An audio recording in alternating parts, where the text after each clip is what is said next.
కుమారి aunty effect. ఆ ప్రాంతంలో పెద్ద ఎత్తున వెలిసిన ఫుడ్ స్టాల్స్. కుమారి ఆంటీ సంపాదన గురించి వార్తలు వైరల్ కావడంతో చాలా మంది ఇప్పుడు ఫుడ్ బిజినెస్ కు పూనుకున్నారు. తామేం తక్కువ అన్నట్లు అదే ప్రాంతాన్ని ఎంచుకున్నారు. హైదరాబాద్ రాయదుర్గం మాదాపూర్ మధ్యలో ఉండే రోడ్ ఫుట్ పాత్ పై కుప్పలు తెప్పలుగా స్ట్రీట్ ఫుడ్ షాపులు తెరిచారు. తక్కువ ధరకే నాన్ వెజ్ భోజనం అంటూ ఫ్లెక్సీలు కనిపిస్తున్నాయి. కుమారి ఆంటీ ఇప్పుడు లేటెస్ట్ సెన్సేషనల్. సోషల్ మీడియాలో ఎక్కడ చూసినా ఆమె వీడియోలే కనిపిస్తున్నాయి. గత శతాబ్ద కాలంగా ఆమె ఐటీసీ కోహినూర్ సమీపంలో ఫుడ్ స్టాల్ ను నిర్వహిస్తూ తక్కువ ధరకే వెజ్ నాన్ వెజ్ మీల్స్ అందిస్తోంది.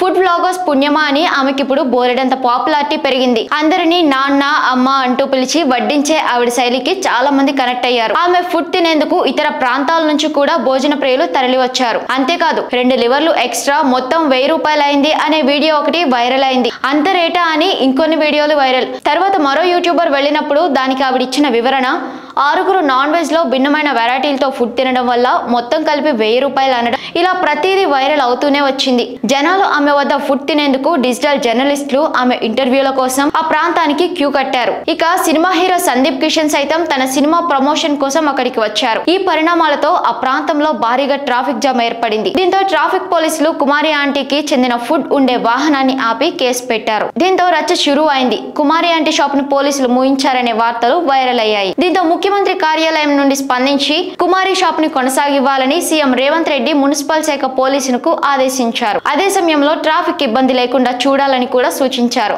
త్వరలో సీఎం ఆ ఫుడ్ స్టాల్ ని విజిట్ చేస్తారన్నట్టు ముఖ్యమంత్రి ముఖ్య పౌర సంబంధాల అధికారి బి అయోధ్య రెడ్డి ట్వీట్ చేశారు. కుమారి ఆంటీ సంపాదన గురించి వార్తలు వైరల్ కావడంతో చాలా మంది ఇప్పుడు ఫుడ్ బిజినెస్ కి పూనుకున్నారు. తామేం తక్కువ అన్నట్టు అదే ప్రాంతాన్ని ఎంచుకుని పరదాలు కట్టి దుకాణాలు పెట్టేశారు. హైదరాబాద్ రాయదుర్గం మాదాపూర్ మధ్యలో ఉండే రోడ్ ఫుట్ పాత్లపై కుప్పలు తెప్పలుగా స్ట్రీట్ ఫుడ్ షాపులు వెలిశాయి. తక్కువ ధరకే వెజ్ నాన్ వెజ్ భోజనం అంటూ ఫ్లెక్సీలు కనిపిస్తున్నాయి. జనాల తాకిడి బాగానే పెరిగింది. ఆ ప్రాంతంలో సందడి వాతావరణం నెలకొంది. భోజనం కోసం వచ్చిన కార్లు, బైకులు అక్కడ రోడ్డు పొడవునా పార్క్ చేయడంతో ఆ రోడ్డుపై మధ్యాహ్న సమయంలో బాగా ట్రాఫిక్ పెరుగుతోంది. ముఖ్యమంత్రి కార్యాలయం నుంచి ఆదేశాలు రావడంతో పోలీసులు కూడా ఆ ప్రాంతం వైపు చూడటం లేదు. దీంతో మళ్లీ ట్రాఫిక్ కష్టాలు షురూ అయ్యాయి. ఇలా ఫుడ్ అమ్ముకునే వారిని ఇబ్బంది పెట్టకుండా, అలాగే ట్రాఫిక్ సమస్య లేకుండా ప్రత్యేక ఏర్పాట్లు చేయాలని పలువురు కోరుతున్నారు.